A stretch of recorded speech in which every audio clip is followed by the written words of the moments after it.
Okay, hi, my name is Janice Sweet. Some people call me STRYPERMOM. And this is Oz Fox, a striper, Sin Dizzy, and Vinyl Tattoo. And I look at this time together with Oz and I as a special time because we have a bit of a history together. And especially going way back when I was a teenager. yeah, I remember lots of special things. This guy is known as the phenomenal axeman of Stryper, and I was known as the band's manager for 7 years, so that's where our history kind of comes into play. And we're going to be sharing a bit of those memories with you today as much as we can. And we don't have cue cards, so this is my cheat sheet right here. Oh, it's all good. Don't worry about it. Okay. They're not going to get upset. Does it seem, Oz, like almost 30 years since Stryper formed? Well, you know, a lot's happened since then. I know. I mean, I've already been... This is my second marriage now. Yeah. All my kids are grown up. They're all grown up. I got grandkids now. And I remember when Paul, your oldest one, was a baby. Oh, yeah. And it seems like yesterday. Oh, I know. It's pretty wild, huh? Oh, yeah. But when you think about it and you look back on it, does it seem like 30 years? Almost. I don't know. I guess I don't think about it like that. I just think, wow, you know, here we are today, still doing it. Yeah. And it's nice to reflect on all of the old days and laugh about some of the stuff that went on, and we learned a lot. We sure learned. Oh yeah, you guys are real seasoned pros. Yeah, well, you know, really seasoned. Been around the block a few times, you know. So. Okay.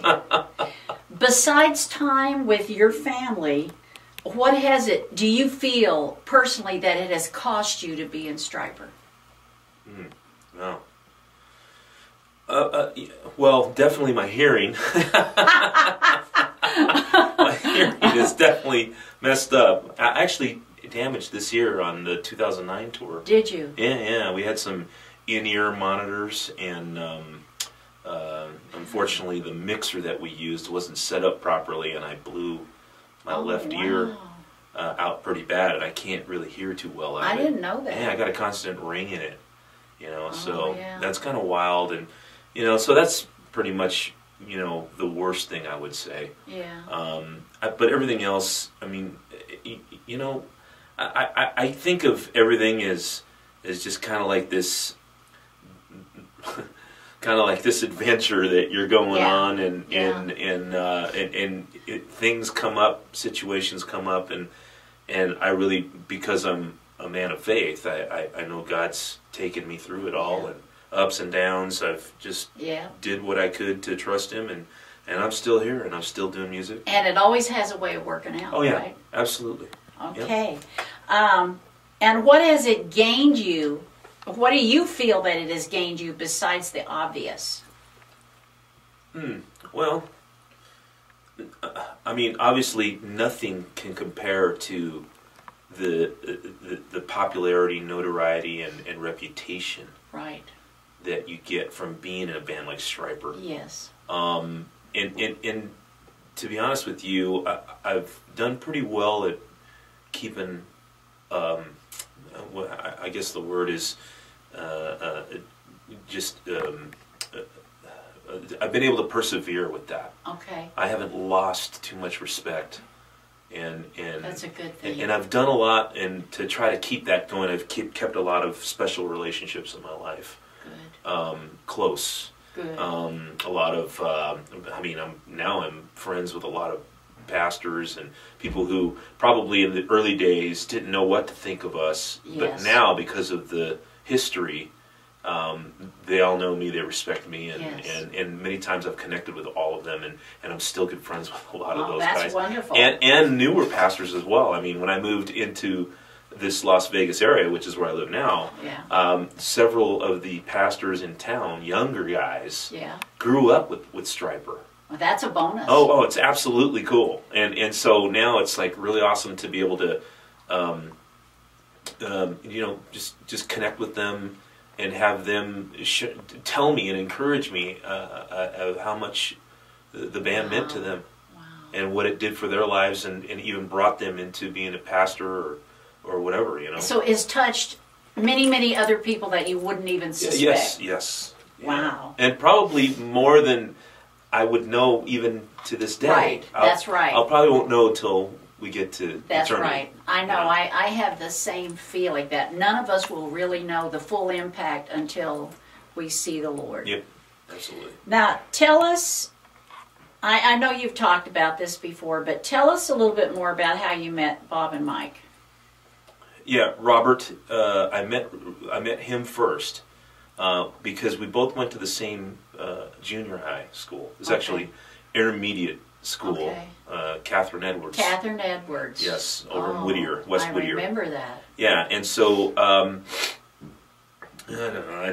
There was one lunch time at lunch when I was in 7th grade. They said that one room would have open games, you know, to go in and play games. So I went in there, and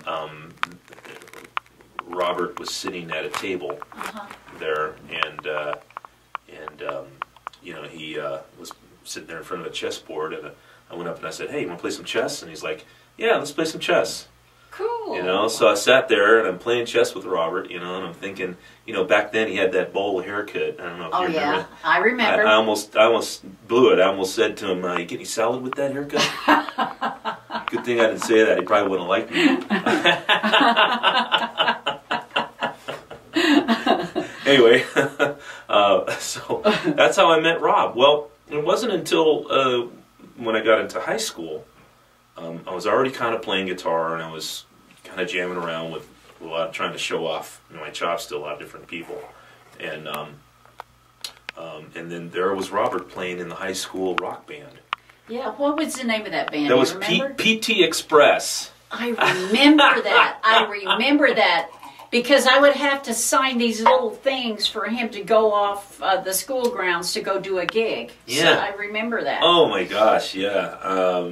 Did you ever get to see them play? Oh yeah. They played at school quite a bit. Oh, okay. During assemblies and, you know, different things. They were jamming during lunchtime and cool. And all this stuff. They had, I mean, the director, the school band director, marching band and all that. I think his name was Cantu.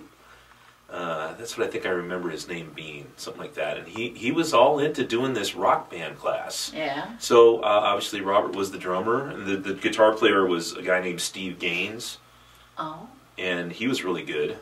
Like Jack, the teacher was like Jack Black then, in School of Rock. I wouldn't say he was Hispanic, so more like Santana. But anyway,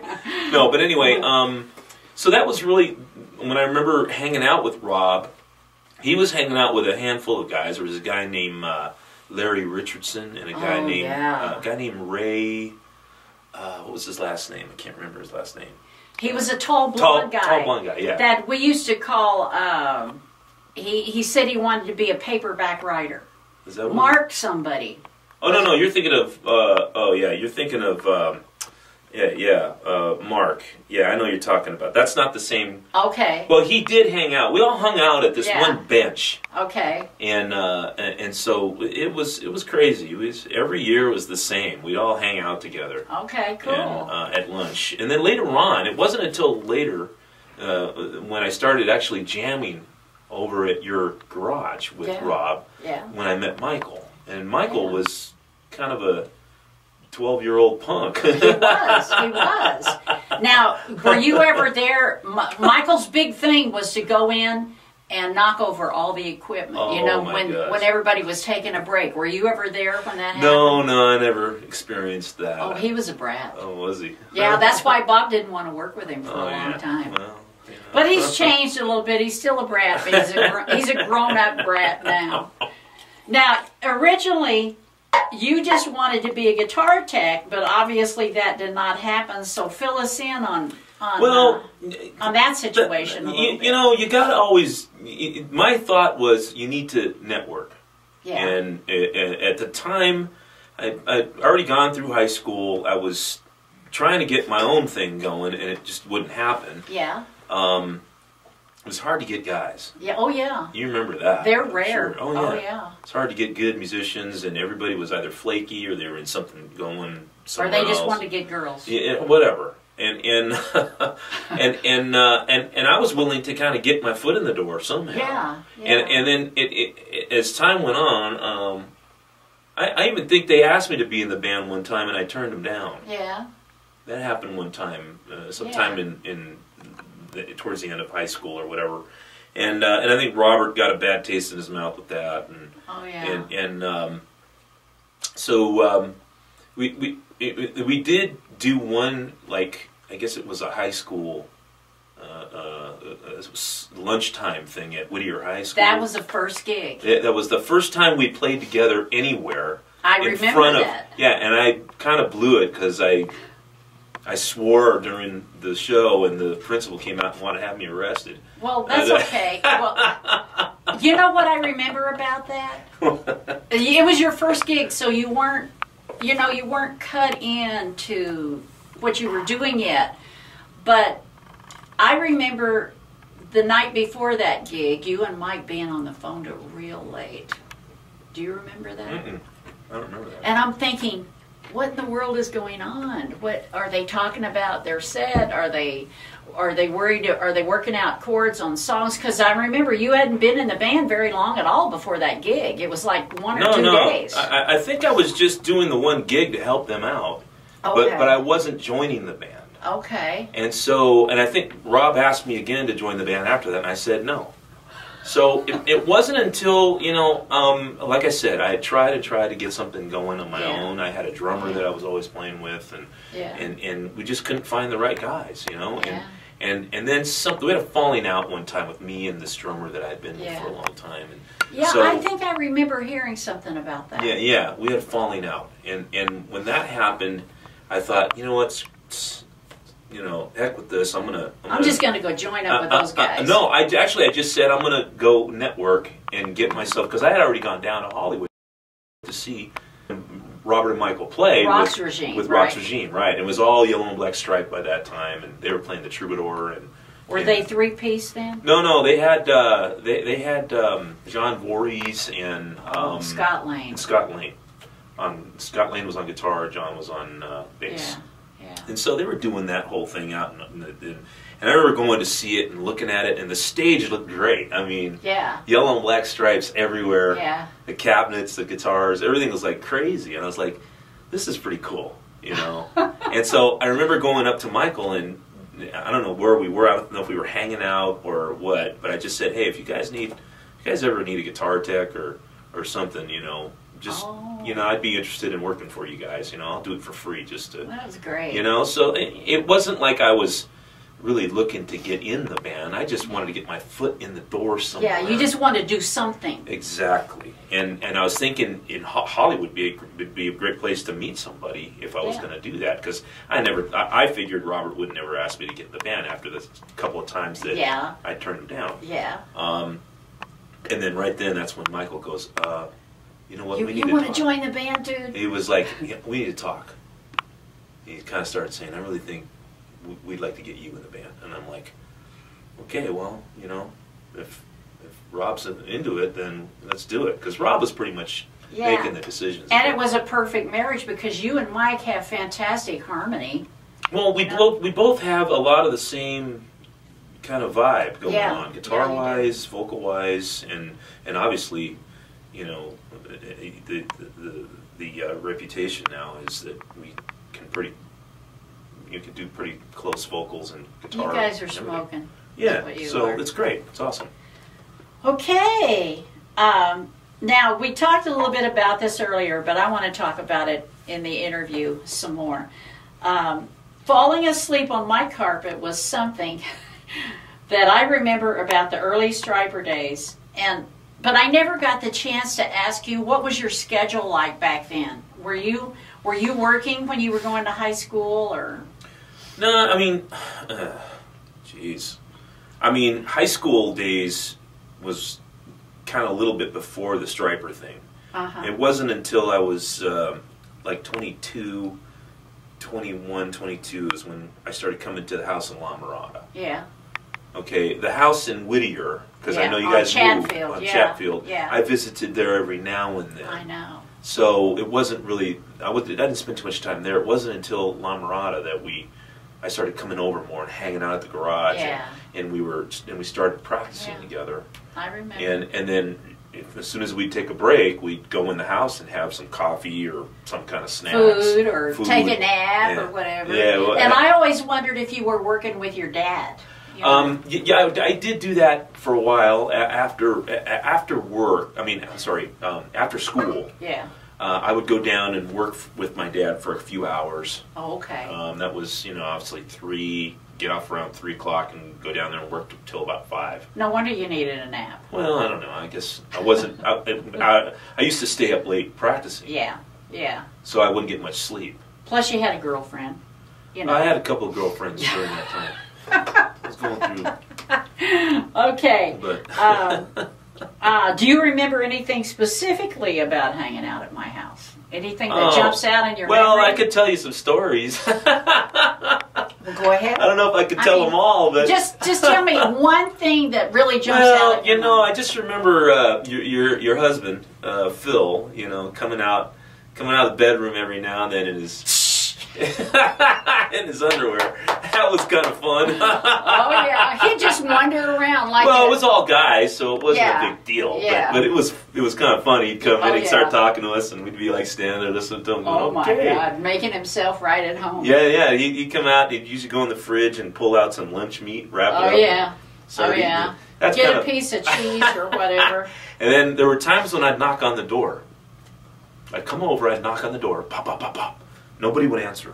And I'd be like, that's weird. I wonder if somebody's even here. Okay. Well, you had that fence that was along the back over there on La Mirada Boulevard. Oh, yeah. And so I would go along to the back of the fence, and I'd look over the top of the fence, and there would be Michael playing video games. He wouldn't even go to the door and answer it. I mean... he wouldn't empty the trash either. If I asked him to empty the trash, he wouldn't take a break from those video games. Yeah. So, don't take it personal. I remember the cat, Spunky. Oh, yeah. The black cat that you guys had for, I don't know. Long time. And that cat was like really... It was a wild cat. Yeah, and we'd be in the garage, and then Robert would look at me and go, Oz, that cat likes Jimi Hendrix. I'm like, come on. And he's all, I swear, if you start playing Jimi Hendrix, he's going to walk in here. So I'm like, okay. So I started playing Jimi Hendrix, and I swear the cat would come bolting in the door. Oh, my God. Every time. Now, that's weird. Don't you think that's weird? Wow. Well, what is an early gig that stands out in your mind? Early gig. Oh my gosh. Some early gig, maybe a high school. It could be a church. I remember you guys doing lunchtime at La Mirada High School. I remember you doing a lunchtime at some Bellflower High School, and some dog chewing on Robert's feathers, and the roadie would take the dog away, and the dog would come back charging back. Yeah, it was a pit bull that was roaming around the school, and as soon as Rob would play his kick drums, it got crazy and went over and attacked his legs. Yeah. And Rob had all these feathers hanging from his leg warmers or whatever, and so it was he was like sitting there trying to push the dog away. And wow. I mean, that's one story. I mean, I could think of some other stuff, some other times. I mean, there's, let's see.